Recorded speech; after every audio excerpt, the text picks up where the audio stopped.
Good morning बच्चों। तो हम लोग पहली पोएम का अर्थ समझ चुके हैं। अब जो है उसका स्टैंजा देखेंगे किस तरह से सॉल्व किया जाता है। जिस तरह से हम लोग पैसेज देख रहे थे उसी तरह से हम लोग अब स्टैंजा का कॉम्प्रिहेंशन देखेंगे, किस तरह से उसको जो है उनके प्रश्न स्टैंजा के अंतर्गत दिए गए प्रश्नों को उसका उत्तर लिखना है। ठीक है, ये जो है दो दो नंबर के दो क्वेश्चन आते हैं, 4 नंबर का इसमें से आता है और एक 3 नंबर की 4 लाइन की पोएम लिखने के लिए आती है। तो आप लोग जो है 4 लाइन की पोएम, कोई भी पोएम जो है आपकी 3-4 पोएम दी हुई है उनमें से कोई भी एक 2 पोएम कम से कम याद रखिए, है ना। 2 पोएम 4 लाइन की याद कर लीजिएगा, क्योंकि मान लीजिए कोई अगर आप एक पोएम याद करते हैं तो वो एग्ज़ाम में आ गया तो दिक्कत होगी, है ना। इसलिए 2 पोएम याद करिए तो इससे ठीक रहेगा। मान लीजिए एक पोएम स्टैंजा कॉम्प्रिहेंशन के रूप में आ जाता है तो दूसरी पोएम जो आपको याद है उसको आप 4 लाइन की लिख सकते हैं। ठीक है बच्चों, अब जो है एक सॉल्यूशन इसका मैं बता देता हूँ कॉम्प्रिहेंशन का, और बाकी के जो स्टेंजाज हैं उसको आपको खुद सॉल्व करना है। ठीक है, तो पहला जो स्टेंजा है इसमें वह इनटू द मूनलाइट से लेकर ब्लो तक, है ना। इनटू द मूनलाइट से लेकर ब्लो तक, देखिए ये है into the moonlight वाइटर than snow weaving so flower like when the winds blow. यहाँ तक जो है आपका स्टेंजा है और इसके अंतर्गत 5 प्रश्न दिए गए हैं, तो आपको इन्हीं का उत्तर देना है। अब किस तरह से लिखना है देख लीजिएगा, पैसेज में मैं बता चुका था प्रोज में, अब इसका देख लीजिए पोएम का। Write the title of the poem from which the above noted lines of poetry have been taken, या give the title of the poem from which the above noted lines have been selected. मतलब यहाँ पे जो poem है उसका title लिखना है, शीर्षक लिखना है, मतलब पाठ का नाम क्या है। ठीक है, तो मैं पहले ही बता चुका था कि आपको प्रोज और पोइट्री के जो भी प्रोज के जो लेसन्स हैं उनका नाम याद रखना है टाइटल का, और पोएम में जो पूरा पोएम है उनका लेसन का नाम याद रखना है। ठीक है, तो इसका आप उत्तर कैसे लिखेंगे, write title of the poem from the noted lines of poetry have been taken, इसका उत्तर ऐसे लिखना है कि the title of the poem is, क्या नाम है, द फाउंटेन, है ना। The title of the poem is the title the fountain. ठीक है, the title of the poem is the fountain. ठीक है बच्चों, क्लियर है। या आप ऐसे लिख सकते हैं the title of the poem from which the above noted lines have been selected is the fountain. ठीक है, पूरा लिख सकते हैं आप, दो तरीके हो सकते हैं। अब जो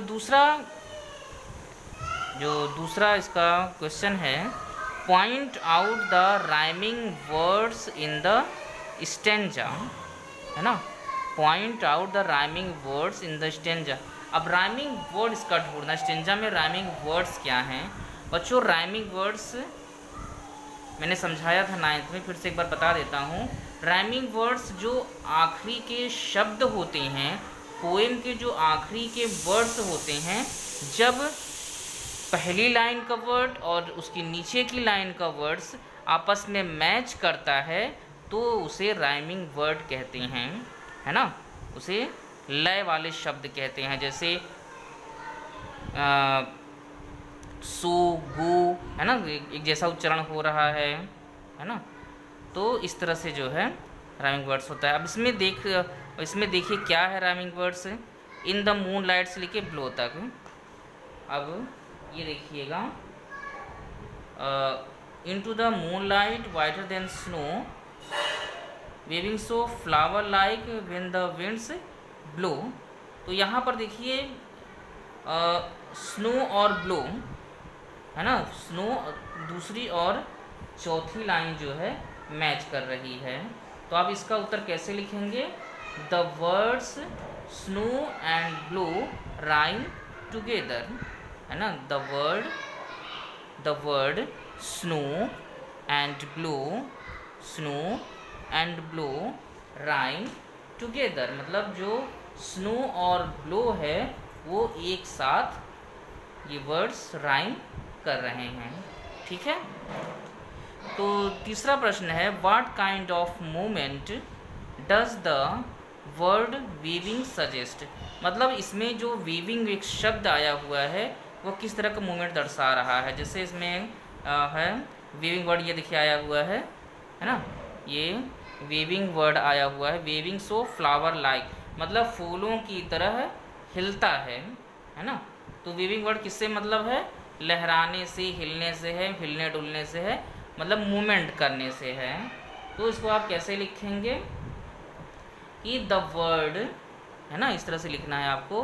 द वर्ड क्या है इसमें, weaving, the word weaving suggest, the word weaving suggest it's movement like a flower, the word weaving suggest it's movement like a flower, ठीक। मतलब फूलों की तरह, जो वीविंग शब्द है, फूलों की तरह की जो गति होती है वो फव्वारे की गति का हिलना दर्शा रहा है, ठीक, ये हो गया। So the word weaving suggests it's movement like a flower, ठीक है बच्चों।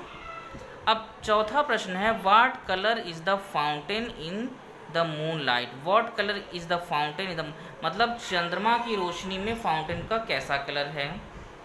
अब आपको अगर ये पता है, 19 का अर्थ बताया है, आप ध्यान दिए होंगे, तो व्हाट आपको मिल जाएगा। इनटू द, ये देखिए है into the moon light whiter than snow, मतलब चंद्रमा की रोशनी में ये बर्फ से भी अधिक सफ़ेद दिखाई पड़ता है। तो अब आपको इसका आंसर कैसे लिखोगे आप, the colour of the fountain is, है ना, the colour of the fountain is whiter than snow, यही है ना, वाइटर than snow into the moon light whiter than snow, है ना।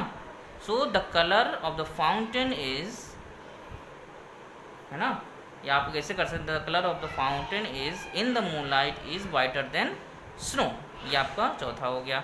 अब पांचवा क्वेश्चन है, what happens to the fountain when the winds blow, मतलब जब उस समय फाउंटेन के साथ कैसा होता है, फाउंटेन का क्या होता है जब हवाएं चलती हैं, है ना, व्हेन द विंड्स ब्लो, जब हवा चलती है तो फाउंटेन के साथ क्या प्रतिक्रिया होती है ना। तो उसमें क्या है, waving so flower like when the winds blow, मतलब जब हवा चलती है फूलों की तरह लहराता है। इसका आंसर आपको कैसे लिखना है, the fountain waves like a flower, है ना, द फाउंटेन, है ना, फाउंटेन क्या होता है, फाउंटेन वेव्स मतलब लहराने लगता है, like a flower when the winds blow, the fountain waves मतलब फाउंटेन लहराता है किसकी तरह, लाइक ए फ्लावर, फूल की तरह लहराता है, व्हेन द विंड्स ब्लो, जब हवाएं चलती हैं, ठीक बच्चों, क्लियर है। तो आपका पहला जो है हो गया, the title of the poem is the fountain, है ना। यहाँ पे राइमिंग वर्ड दूसरा क्वेश्चन, तो राइमिंग वर्ड आपका स्नो एंड ब्लो, आप इस तरह से लिख सकते हैं, स्नो इक्वल टू ब्लो, है ना, मतलब स्नो राइम्स ब्लो, तो इस तरह से आप लिख सकते हैं। What kind of movement does the word waving suggest, तो वेविंग वर्ड से क्या मतलब है, तो the word waving suggest it's movement like a flower, ठीक। What colour is the fountain in the moon light, तो मून लाइट में कैसा कलर है, so the colour of the fountain in the moon light is whiter than snow. What happens to the fountain when the winds blow, fountain मतलब जब हवा चलती है तो फाउंटेन कैसा होता है, तो इसका उत्तर क्या है, the fountain waves like a flower when the winds blow, मतलब फूल की तरह लहराने लगता है जब हवाएं चलती हैं। तो इस तरह से आपका पहला जो स्टेंजा है वो क्लियर हो गया है। बाकी के स्टेंजा की मैं फ़ोटो भेजूँगा, उसको आपको सॉल्व करके उसका आंसर आपको भेजना है, ठीक है बच्चों, ओके।